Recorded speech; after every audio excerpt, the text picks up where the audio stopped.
Korolvethix ran his finger along the edge of the ancient obsidian tablet, careful not to activate the embedded data pulses until the protective field was stable. He had learned the hard way that old Terran relics, even fakes, had a tendency to misbehave, burning out readers, shorting implants, and once, in one particularly embarrassing case, triggering a planetary evacuation alert. This one, however, was the real thing. He could feel it around him. The Citadel's vault of mythologies buzzed with quiet data streams and low ambient lighting, casting a reverent glow on the suspended relics of a dozen forgotten civilizations. The Zentari Empire prided itself on archiving the lost, cataloging the dead, and keeping dangerous knowledge respectfully sealed behind layers of bureaucracy. And yet, Korol had never respected a bureaucracy that filtered truth. His obsession wasn't with preserving the past, was with resurrecting it. He activated the pulse. A holographic display flickered above the tablet. The projection was grainy, obviously corrupted by time, but the voice that emerged was unmistakable, guttural, brash, human. It didn't speak any known galactic dialect, but Korol had studied the root patterns, the ancient cadences. This was Terran standard, fragmented through millennia of silence. ... They one single, quotes, T, ... break us. Burn our cities, and we'll rebuild with your bones. This is not surrender. This is warning. We will become your myths. Korol's breath caught in his throat. The recording ended as abruptly as it began, and the tablet went dark. Silence settled around him, thick as the dust layered atop the forgotten databanks. He leaned back from the plinth, heart hammering. This was no myth. This was a war record. A real one. The door to the vault hissed open behind him. Still obsessing over your boogeyman, Korol? A dry voice drawled. Lieutenant Veldanar stepped into the room, tall and draped in the dark crimson uniform of the Zentari High Survey. His face was sharp, almost wolfish, and his eyes bore that familiar mixture of amusement and condescension. Korol didn't look up. You're early. You're late. The council's convening in less than an hour, and they expect you to make your quarterly presentation without muttering prophecies about death ghosts from Earth. Not death ghosts, strategists, warriors, apex predators with myth-level tech. Korol finally turned, gesturing to the now inert tablet, and not extinct. This proves it proves nothing, Denar interrupted, stepping closer. These records you dig up, incomplete, unverifiable. They could just as easily be theatrical propaganda or simulations. You don't even have coordinates for Earth? No, I don't, Korol admitted. But something's coming. There's pattern movement in deep-field space gravitational ripples where there shouldn't be any. Derelict systems going dark. Without explanation, trade lines vanishing. Entire research colonies failing to check in. He pulled a second data slab from his coat and activated the overlay. You think this is coincidence? Denar studied the star map. The red zones were growing. That much was undeniable. But the lieutenant's expression hardened. Even if they were real, and I don't believe they are, why now? Why after 6,000 years of nothing? That's the question I intend to ask them. For a moment, Denar just stared at him, as if seeing the historian for the first time. Then he laughed, a low, bitter sound. You'd greet the monsters. With a handshake, wouldn't you? I'd greet the truth. That's what we used to do, remember? Before we became too afraid of what we might find. Denar didn't respond.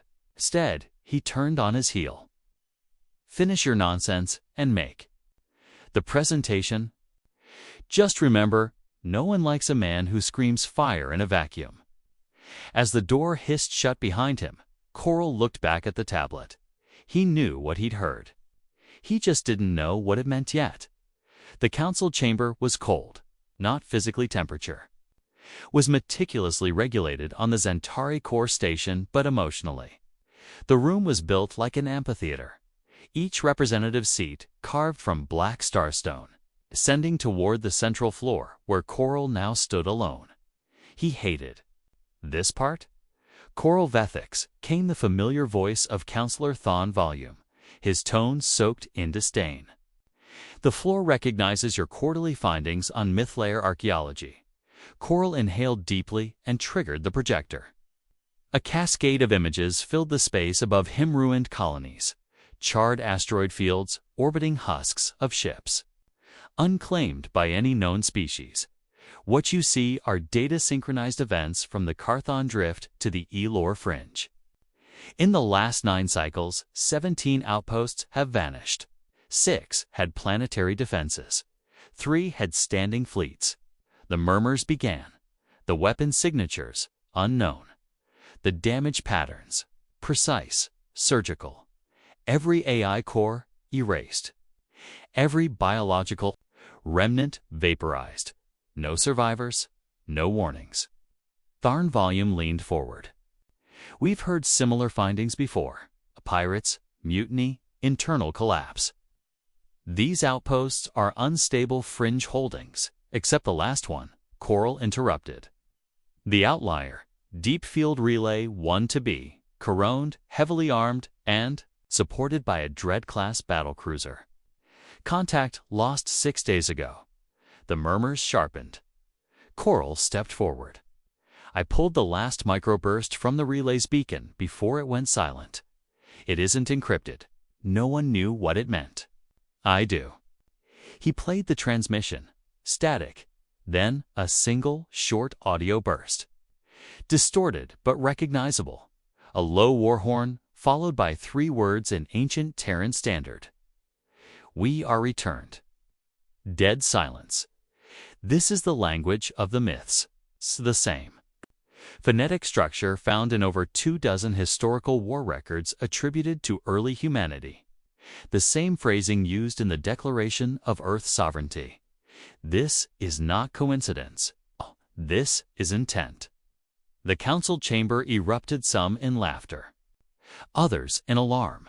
Enough, Tharn Volume barked. We will not fan the flames of superstition during a time of instability.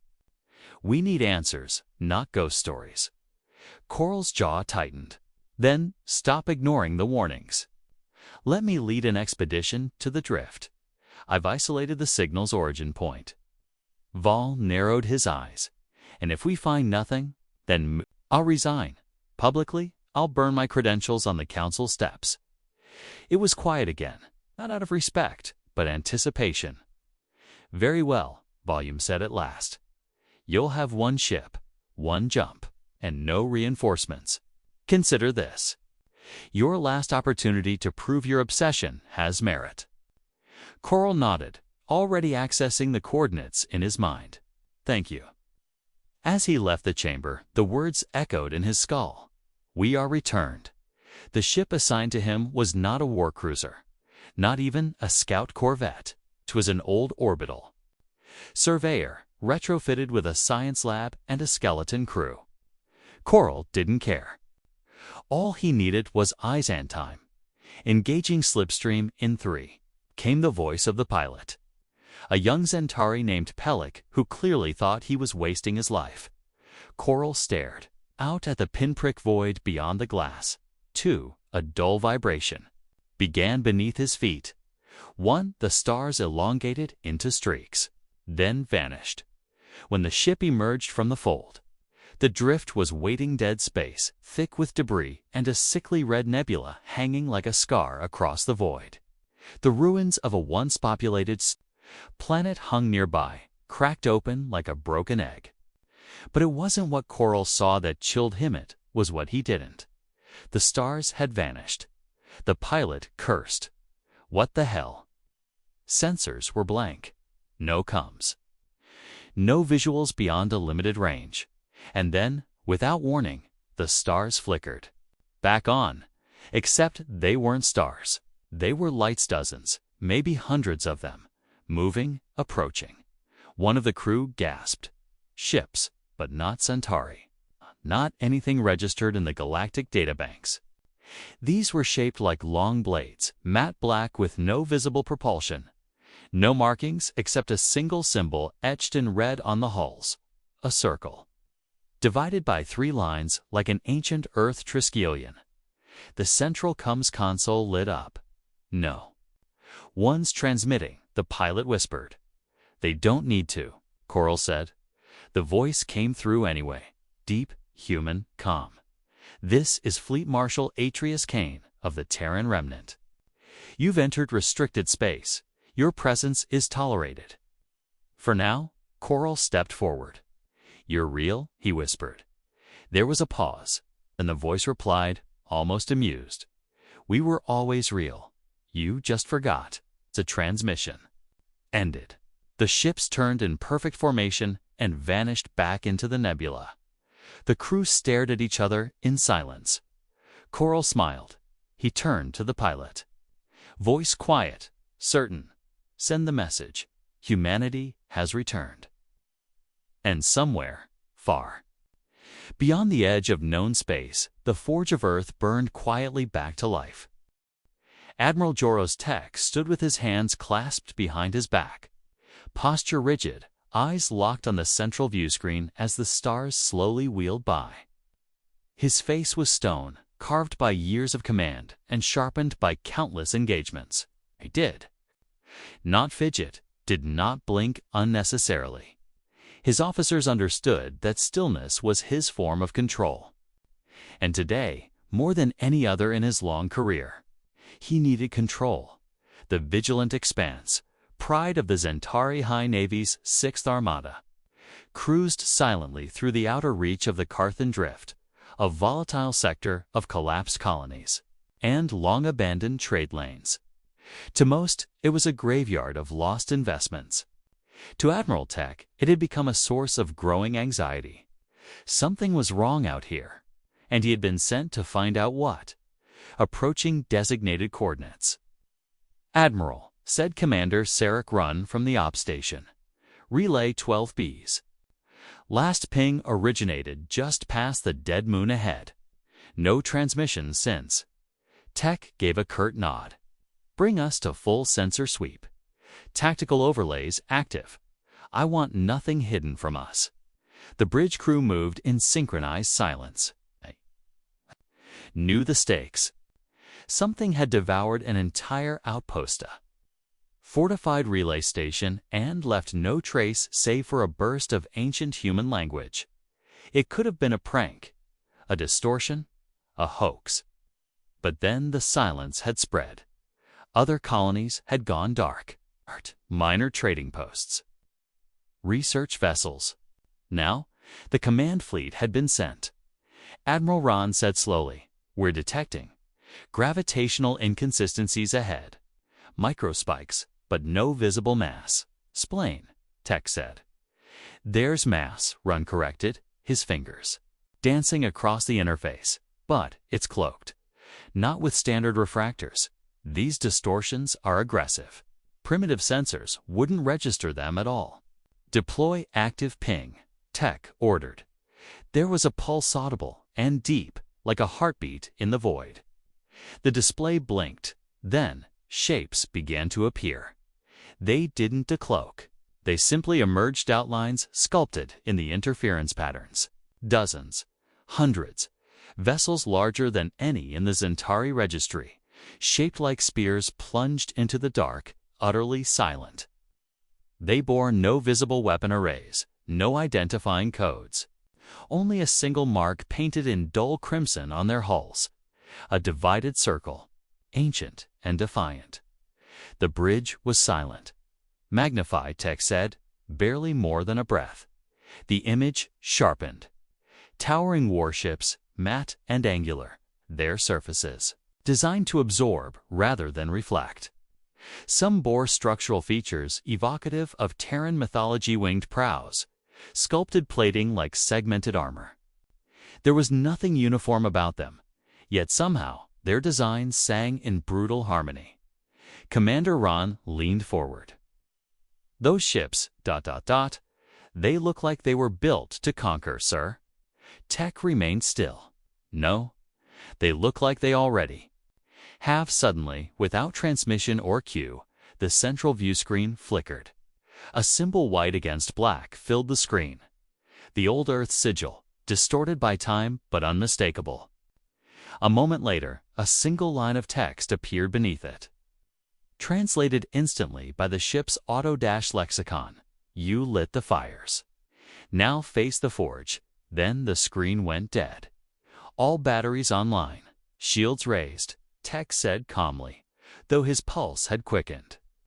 "Prepare for evasive maneuvers."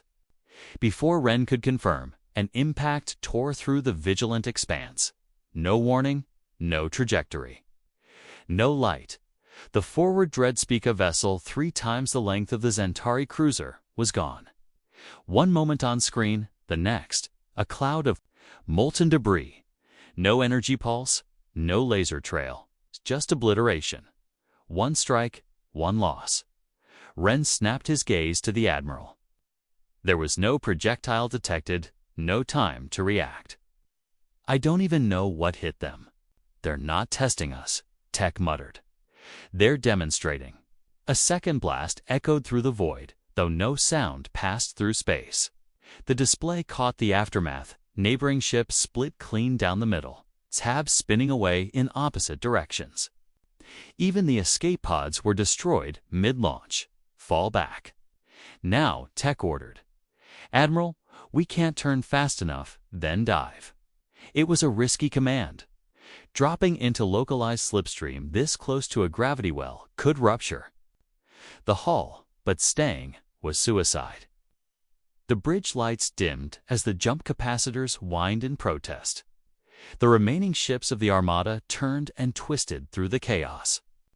The vigilant expanse surged forward, breaking into quantum motion just as a third Dreadspeak vanished from the sensor feed. They emerged light years away, coarse and limping. Systems were fried, communications distorted, but they were alive. The bridge was a controlled mess, personnel shaken, some injured. Alarms blinking silently as damage reports scrolled in looping feeds. Run staggered to his feet, blood running from a cut above his eye. 5 ships lost, he said hoarsely. No distress calls. No survivors. No data on the weapons. Tech said nothing. He was still watching the last frame captured before the jump, the moment just before the third Dreadspeak exploded. In the image, for less than a millisecond, he saw the impossible. The projectile, if it could be called, that was a spike of tungsten alloy.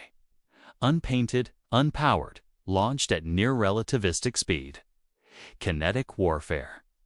A technology the Zentari had long abandoned in favor of directed energy. Crude, brutal, effective, and guided with terrifying precision. How did they...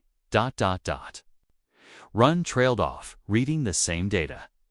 "They've been watching," Tech said. "Studying our defenses. They know how to kill us." Run looked up. "Sir, what do we do?" Tech exhaled slowly, letting the tension bleed into clarity. "We report. We prepare. And we remember that myths are not born without reason." It took a full day to stabilize the fleet remnants. Communications were finally restored, encrypted bursts sent back to the core. The Council would receive the report. Though Tech doubted they'd believe the scale of what he'd seen. A handful of fringe outposts going dark was easy to dismiss. But the annihilation of 3 Dread-class cruisers without warning or reply, that would be harder to ignore. He retired to his quarters, though sleep would not come. The repeating image haunted him, the perfect efficiency of the strike, the silence of the enemy. And that message: "You lit the fires. Now face the forge." Tech had studied human warfare as a curiosity in his youth. The brutality, the ferocity, the total unwillingness to yield. Where the Zentari had built empires through assimilation and strategic dominance, humans had built their legacy in fire and ruin. Their wars didn't follow logic, they followed conviction. They had vanished from history 6 millennia ago. Some said they'd destroyed themselves. Others believed they'd been hunted to extinction. A few, like that mad historian Vethix, claimed they'd simply gone dark to watch the galaxy, waiting for a reason to return, and now, without question, they had. His door chimed. He stood, still dressed in his formal admiral's coat. Enter. Commander Runn stepped in, more composed than before. He handed the admiral a datapad. "We intercepted something, sir. Not a direct message. An open burst sent in all known galactic languages." Tech read the transmission, his face unreadable. Then, softly, he read it aloud. "We are not here to negotiate. We are not here to conquer. You brought ruin in our absence. You spread slavery, fear, silence, and now the reckoning begins." He lowered the pad. "This isn't war," Runn said, almost whispering. "This is judgment." Tech's voice was quiet but firm. "Prepare. The fleet, triple encryption. Send the full report to High Command, and recall the listening outposts, all of them." Runn blinked.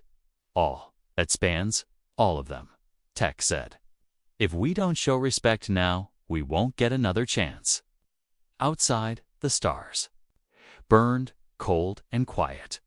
Somewhere beyond them, the human armada moved again, not with fanfare, but like predators reclaimed, not as saviors, not as conquerors, but as a storm long prophesied and now undeniable. The myths had returned. The forge had been lit, and the galaxy, arrogant in its forgetting, was beginning to remember. Captain Lace Rourke stood at the edge of the observation deck aboard the TSV Vindicator, watching the stars bleed past like slow embers trailing through oil. The ship was in phase glide, slipping just beneath, faster than light. A method only his people understood, and even fewer dared to use. It was a hunting speed silent, ghosting beneath sensor thresholds. The perfect velocity to approach, observe, and strike without warning. He rested one gloved hand against the reinforced glass, thick enough to resist micrometeorite barrages, and sudden shifts in gravity, but not thick enough to keep out the memories. The stars were quieter than they used to be. Or perhaps he had just become better at listening. "Captain," came a voice from behind. "We've intercepted the Zentari recon burst. They're running scared." Rourke didn't turn. He recognized the voice commander Bryn Maddox, one of the few men left from the early wars. Maddox's file listed him as tactically brilliant, emotionally reliable, and absolutely merciless.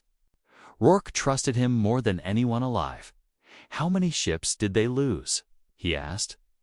"3 confirmed Dread class," Maddox replied, stepping beside him. "2 more presumed lost during fold collapse. Their admiral pulled what's left into deep recall, full retreat, no pursuit." Rourke nodded slowly. "Good. They understand now. They will report it. The galaxy will know." "They were supposed to," Rourke said. "This isn't just about silence anymore. It's time they remembered what they chose to forget." Maddox studied his captain's profile, lined, but not with age, with wear. Rourke was a relic of a war most civilizations had scrubbed from their records. He had fought in the battle of Orion's Grave, led counterstrikes into the Calthan void, watched entire planetary governments burn for the sins of a few. When the Council had finally voted to vanish, to go dark, Elias Rourke had volunteered to remain awake, commanding a single dreadnought, with a ghost crew in case the galaxy forgot too quickly. They had. Now it was time to remind them. Rourke stepped away from the glass and walked toward the central command table. With a flick of his wrist, the holographic interface expanded, revealing galactic overlays, movement predictions, and color-coded threat zones. Most of the threats were not human. Not yet. "Where do we strike next?" he asked. "Solari space." Maddox replied, "They're under full subjugation. Zelkron hegemony holds them in orbital shackles. Illegal biomining, hereditary servitude, enforced ignorance. Anyone helping them? Only the dead. Rourke exhaled through his nose. Send a ghost message to the rebel frequency. No encryption. They need to feel it. Maddox gave a small nod and left the bridge. The lights dimmed slightly, shifting to a red combat hue as protocols engaged. Rourke turned back to the stars. He remembered when the Alliance fell, 6,000 years ago, when humanity stood at the apex of its power. Both feared and respected. The galaxy had decided enough was enough. Coalitions were formed, fleets united under a desperate banner of containment. The last Great War was a firestorm. Civilizations erased, orbital cities shattered, alliances turned traitor. The final act had been humanity's own disappearance. The story most believed was that humans destroyed themselves. They didn't. They went silent. It was a consensus decision, made not in arrogance, but in exhaustion. Humanity had learned that its presence brought extremes: fear, worship, terror. They left the galaxy to itself and retreated into the deep dark, building what the outside world would never detect: the Forge Fleet. Ships born in gravity wells, where physics turned hostile. Soldiers trained beneath neutron core pressure. Eyes encoded with cultural memories, not restrictions.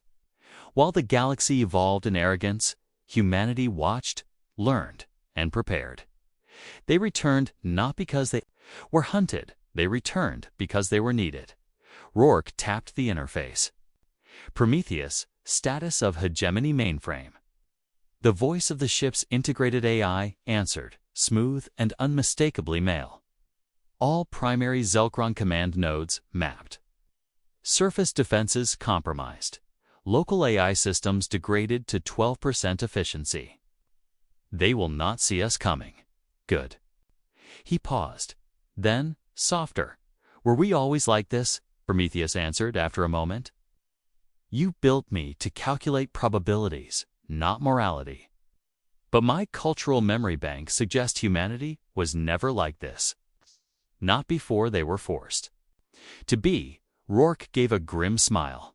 Fair point. The deck vibrated subtly as Phase Glide disengaged. The stars slowed, sharpening into place. Ahead of them, the Zelkron capital burned softly on the edge of visible light. A planet choked in industrial haze, rings crowded with prison hulks and orbital mining rigs. It was a scar of empire, pulsing in stolen resources and extracted suffering. The Vindicator dimmed all external lights, no declarations, no warnings. From the underbelly of the ship, precision strike modules launched small, silent, invisible to most sensor arrays. They moved like thought, striking key orbital relays, disabling communications, folding entire data grids into silence. Power outages cascaded. Defense platforms failed. Anti-air guns aligned on empty skies. Then, from above, the Vindicator descended. It didn't fire. It didn't need to. An object drops, leak, and spiked, buried with gravimetric mass folders.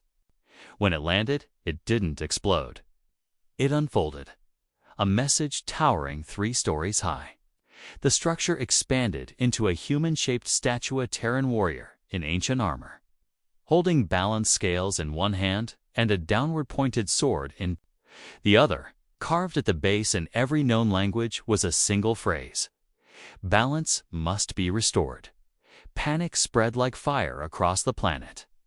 The people didn't understand what was happening, but the hegemony did.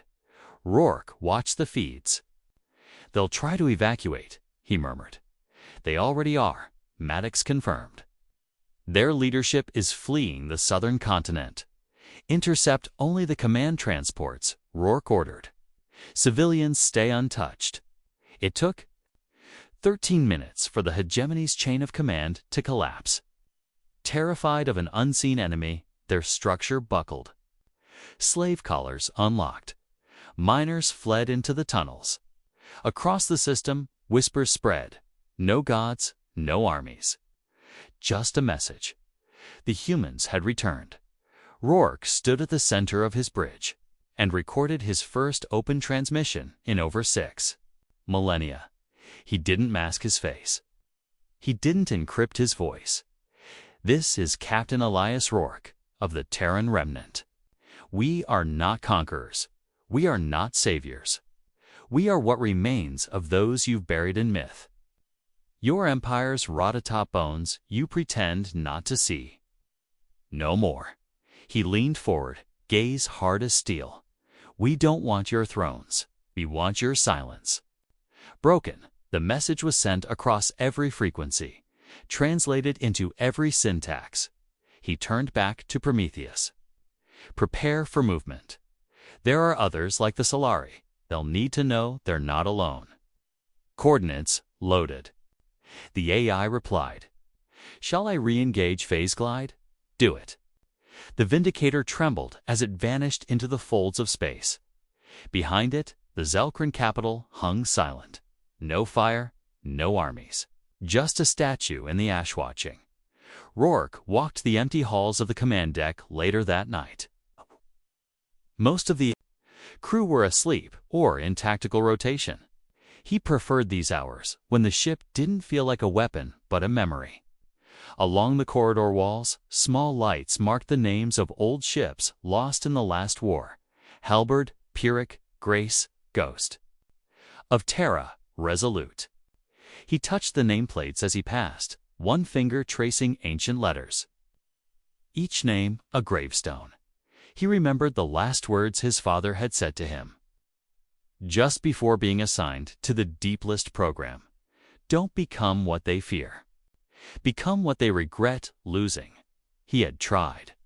For a long time, but the galaxy had chosen to forget. So now he would remind them.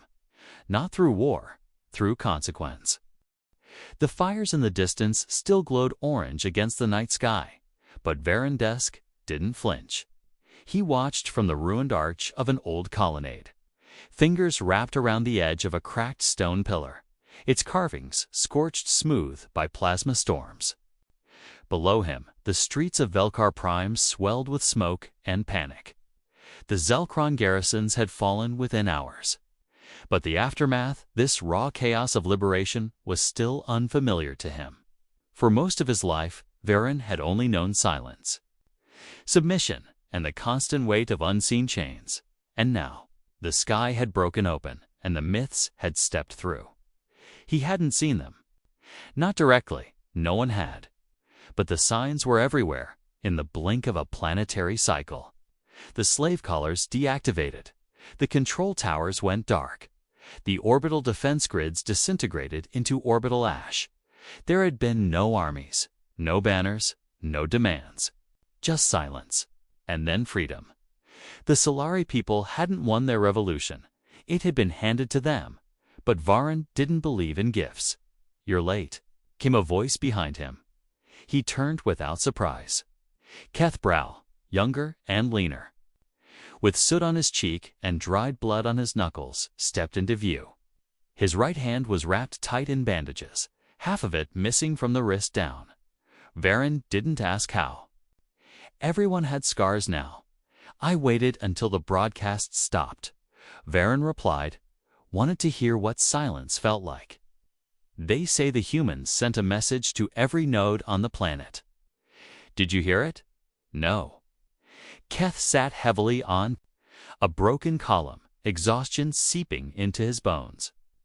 "They said, 'You are free. Rise or fall, it's your choice now.'" Just like that.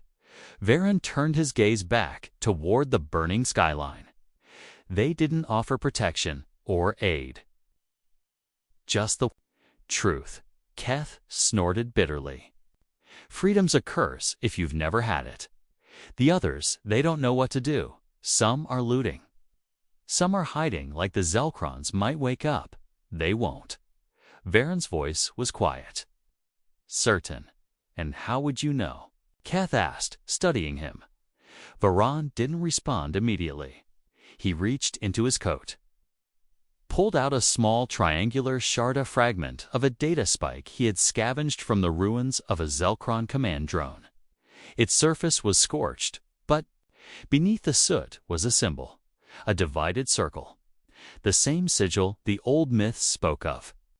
The same one carved into the strange statue that now stood in the middle of the capital, square taller than any building, its metallic form catching the firelight like a watching god.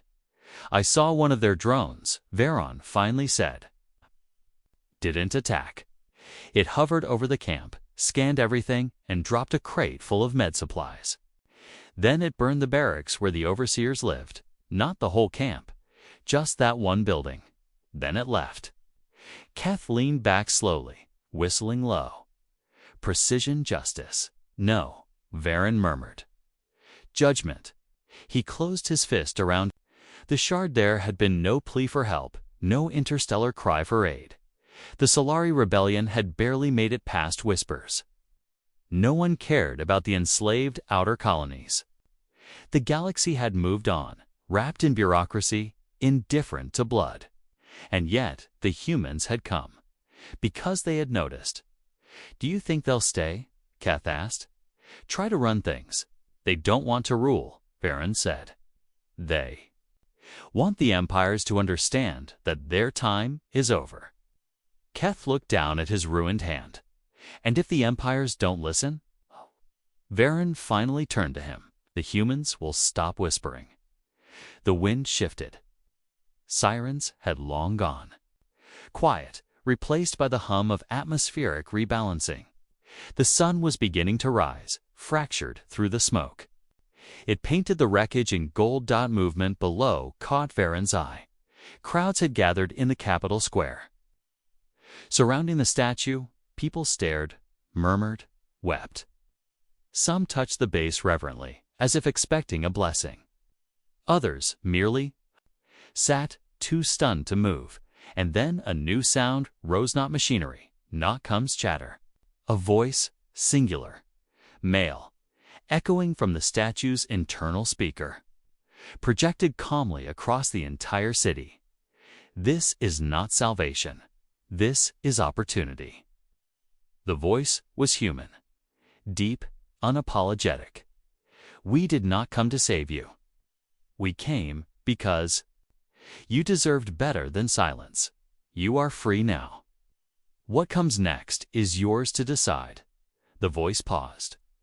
A beat of silence hung like a held breath. "Do not become what broke you." The feed ended. Keth stood slowly. That was him, the Terran. Captain, the one they call Rourke. Veron didn't answer. His eyes remained fixed on the statue. The words had not been passionate, not fiery, just absolute. As if this man, this human, knew with certainty that the Solari people were capable of more. And if they weren't, then they were not worth. Returning for it was not a threat, it was an expectation. He turned and descended from the colonnade, Keth following. They passed crumbled walls, shattered mechs, and fields of equipment that no longer worked. The Zelkron tech had been corrupted by human interference systems, turned inert as if they'd been judged unworthy of continued operation. Nothing functional remained of the hegemony's occupation. Only ruins and possibility as they reached the edge of the square. Veron noticed others arriving, leaders of smaller cells, elders who'd hidden knowledge under their tongues for decades, children carrying supplies, organizing water distribution, tending to the wounded. Without being told, the people had begun to move. To act because no one else was coming. Not anymore. He stepped onto the platform below the statue and turned to face the crowd. Faces looked back, uncertain, hollow, curious. The silence demanded leadership. Not from a god or an alien fleet, but from among them. He let the pause stretch. "I am Veron Nesk," he said finally. "I was born in a cage. I learned to speak by mimicking overseers. I was taught that obedience was survival, that silence was safety, that freedom was fiction. He raised the data shard. I was wrong. He tossed it to the ground. The humans didn't come because they wanted us. They came because they saw what we could become. That belief is a weapon, more powerful than any fleet. He swept his gaze over them. No one rules us now. That's terrifying. But it also means that for the first time in our lives, what happens next is up to us. We can waste it, or we can rise. Murmurs stirred, nods spread. Someone raised a banner, not a flag, just cloth, with a single line. We choose the fire. Keth stepped up beside him, bloodied and tired. We're going to need food, medicine, order. Vera nodded. Then let's build. Far above, in low orbit, hidden behind adaptive light benders, the TSV Vindicator hovered silently. Captain Rourke stood at the edge of his command deck, arms crossed, eyes fixed on the growing crowd. They're organizing, Maddox said, observing the data feeds. Fast. No outside help. They were never weak, Rourke said. Just never given the chance. He turned toward Prometheus. Send the next coordinates. There are more worlds like this one. Coordinates locked, the AI replied. Jump vector aligned. As the ship turned, the stars ahead shimmered, distorted through folds of dark energy. But before the Vindicator vanished, Rourke glanced one last time at the planet below, and he smiled. They thought we were myths. He murmured, "Let them keep thinking that. Myths don't ask permission." Then the ship blinked out of existence, leaving only silence. A rising sun and a people learning for the first time in memory how to stand on their own. The fire had been lit, and the galaxy was about to burn with remembrance.